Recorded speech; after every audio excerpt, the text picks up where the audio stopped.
Now, the first point we're going to look at is consistency versus intensity. Okay. And obviously, you probably tell already what I'm going to say. Consistency is going to be the king over intensity, especially when life is disrupted, whether we're sick or our travel plans change. Having that consistent deposit. There's a couple things I'm going to share with you. From a peer-reviewed journal on PubMed, what the findings took away was it was more impactful from a habit development or even a routine development to keep. Oh, you think this is pre-recorded? I got you. How about this? Give me something. I got you. It's not pre-recorded. I promise. But now I just get excited.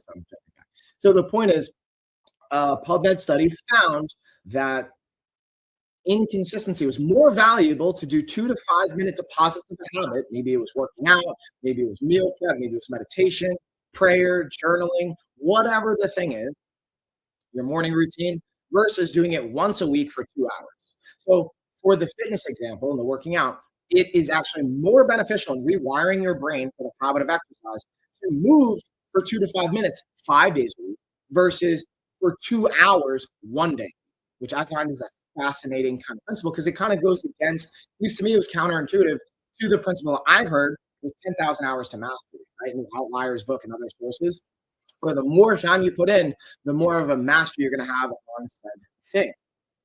But that is not necessarily the case for wiring our brain for a new habit. That's the important piece. So again, consistency is going to be king over intensity. And a larger review in sports medicine in an overall meta-analysis found that maintaining reduced training volume preserves more strength and cardiovascular adaptation once you've hit a certain level, and you don't need to maintain the same intensity, even when intensity and frequency drops off for a period of time, anywhere from 1 to 3 weeks or beyond.